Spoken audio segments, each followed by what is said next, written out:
आपका स्वागत है आज की बड़ी और महत्वपूर्ण खबरों में, जिनको जानना आपके लिए बहुत ज़रूरी है। जैसा कि आप सभी लोग जानते हैं कि इस चैनल पर देश दुनिया की बड़ी और महत्वपूर्ण खबर की सबसे पहले अपडेट आती है। इसी के साथ चलते हैं पहले समाचार की ओर। कृषि विश्वविद्यालय के 5 छात्रों से कृषि वानिकी उद्यानिकी पर बात करेंगे पीएम मोदी। जानेंगे पूरा समाचार, विस्तार से बने रहिए हमारे साथ। इसी के साथ बढ़ते हैं अगले समाचार की ओर। 40 लाख टर्न ओवर पर भी जीएसटी की छूट, कई चीज़ें भी हुई सस्ती। इसी के साथ बढ़ते हैं अगले समाचार की ओर। वरिष्ठ नागरिकों के लिए 4 बैंक खाते हैं सबसे बेहतर, जानिए किसमें मिलता है क्या और क्या फ़ायदा। साथ बढ़ते हैं अगले समाचार की ओर। आज भी पेट्रोल में लगी आग, जाने अपने शहर में दाम। इसी के साथ बढ़ते हैं अगले समाचार की ओर। अब मिस कॉल पर पहुंचेगा भारत गैस का सिलेंडर, जानेंगे पूरा समाचार, विस्तार से बने रहिए हमारे साथ। इसी के साथ चलते हैं सबसे पहले समाचार की ओर। कृषि विश्वविद्यालय के 5 छात्रों से कृषि वानिकी उद्यानिकी पर बात करेंगे पीएम। झांसी प्रधानमंत्री नरेंद्र मोदी 29 अगस्त को रानी लक्ष्मीबाई केंद्रीय कृषि विश्वविद्यालय का लोकार्पण करेंगे।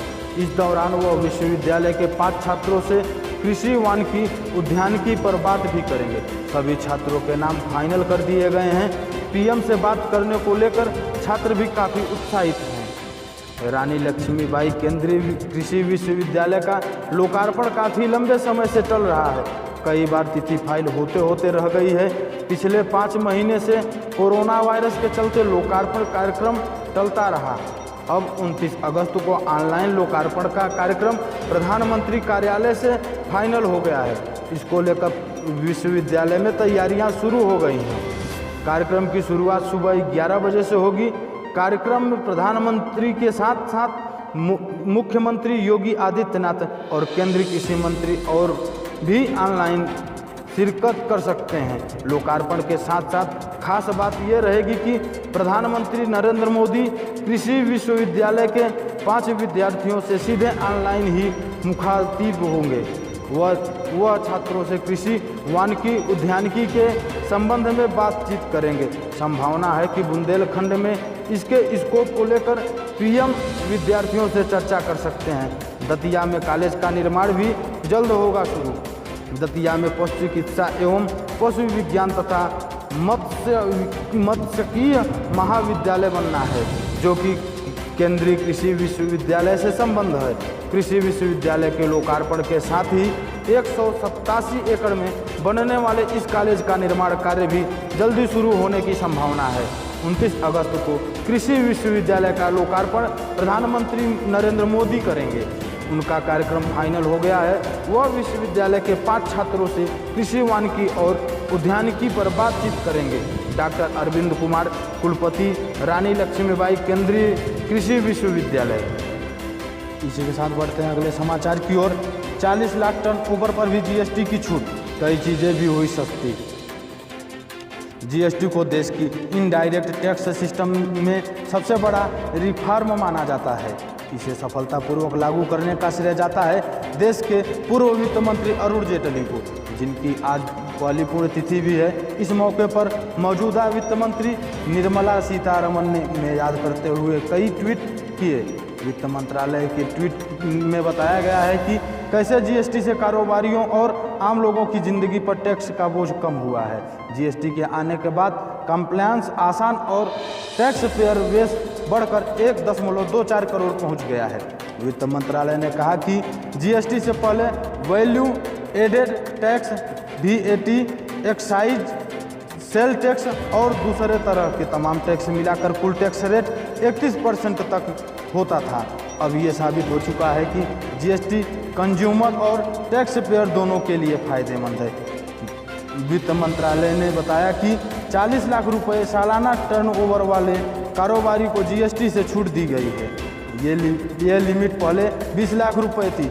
इसके अलावा अब 1.5 करोड़ टर्नओवर वाले भी कंपोजिशन स्कीम का फायदा उठा सकेंगे और सिर्फ 1% टैक्स देकर अपना कारोबार कर सकेंगे, जबकि पहले ये स्कीम 75 लाख रुपए सालाना टर्नओवर वाले कारोबारियों को भी मिलती थी। वित्त मंत्रालय ने बताया कि जीएसटी जब लागू हुआ था तो बड़ी संख्या में उत्पादों पर टैक्स घटा। इस वक्त 28% टैक्स के दायरे में सिर्फ लग्जरी और नुकसान पहुंचाने वाली चीज़ें शामिल हैं। 28% के दायरे में पहले 230 चीज़ें थी, जिसमें से 200 चीज़ें को निचले टैक्स स्लैब में डाल दिया गया है। हाउसिंग सेक्टर को 5% स्लैब में बढ़ा डाला गया है, जबकि अफोर्डेबल हाउसिंग को 1% में रखा गया है।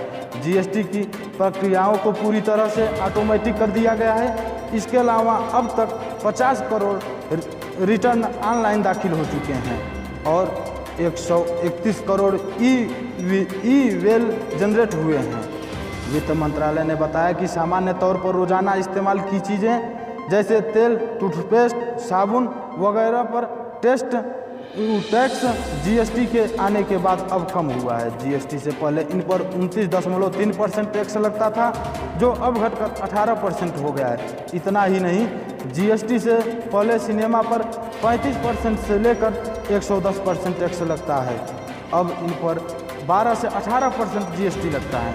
वित्त मंत्रालय के मुताबिक जब जीएसटी की शुरुआत हुई थी तो सिर्फ 65 लाख की असेसी थे, जो अब बढ़कर 1.24 करोड़ रुपए हो गए हैं। जीएसटी को 1 जुलाई 2017 को लागू किया गया था, जिसमें करीब 17 टैक्स मिलाकर 1 कर दिया गया था। इसी के साथ बढ़ते हैं अगले समाचार की ओर। वरिष्ठ नागरिकों के लिए ये 4 बैंक खाते हैं सबसे बेहतर। जानिए किसमें मिलता है क्या फ़ायदा। रिटायरमेंट के बाद अधिकांश लोग अपने पूरे जीवन की बचत को सुरक्षित रखने के लिए सही जगह निवेश करना चाहते हैं। विभिन्न बैंक विशेष सुविधाओं के साथ ऐसे वरिष्ठ लोगों के लिए वरिष्ठ नागरिक बैंक खाता की सुविधा देते हैं।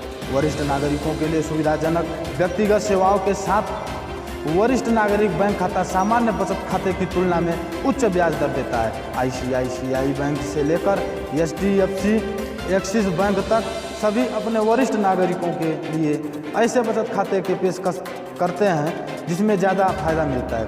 वरिष्ठ नागरिकों के लिए टॉप बैंकों द्वारा दिए गए कुछ बचत खाते: आईसीआईसीआई बैंक सीनियर्स क्लर्क बचत खाता या आईसीआईसीआई बैंक खाता 60 वर्ष से अधिक उम्र के ग्राहकों के लिए है। यह एक ऐसी सुविधा के साथ आता है जिसमें ग्राहक अपने सभी बैंकिंग लेन देन को बिना लाइन में खड़े इंतजार कर सकते हैं। इसके अतिरिक्त इस खाते के साथ वरिष्ठ नागरिकों को 30,000 रुपये अस्पताल में भर्ती भत्ता तक मिलता है। ICICI senior clerk saving account भी 75,000 रुपये से अधिक के अकाउंट बैलेंस पर सामान्य बचत खाते की तुलना में अधिक ब्याज दर देता है। HDFC bank senior citizen account, यह बैंक खाता मुफ्त बीमा, आजीवन मुफ्त डेबिट कार्ड, प्रति वर्ष 50,000 रुपये के इमरजेंसी अस्पताल में भर्ती के लाभ और मुफ्त अंतर्राष्ट्रीय डेबिट कार्ड जैसे लाभ के साथ आता है।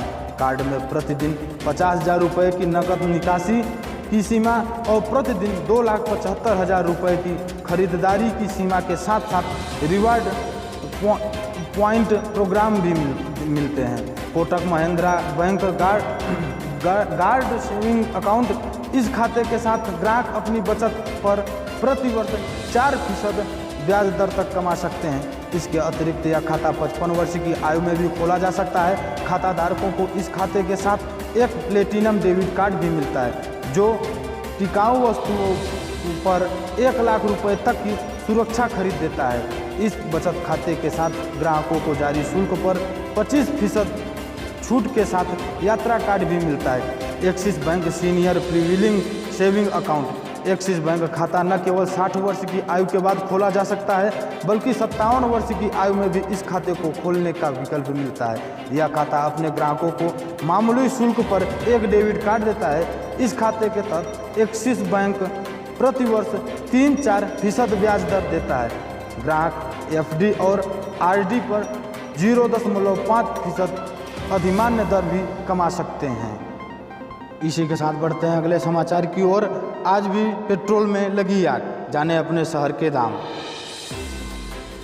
घरेलू बाजार में आज पेट्रोल की कीमत में फिर आग लगी। इसके उलट अंतर्राष्ट्रीय बाजार में कच्चे तेल की कीमत में गिरावट का रुख जारी है। बीते 10 दिनों के दौरान नज़र डालें तो घरेलू बाजार में सिर्फ 19 अगस्त को ही पेट्रोल की कीमत स्थिर रही। शेष दिनों में इसमें बढ़ोतरी ही होती रही।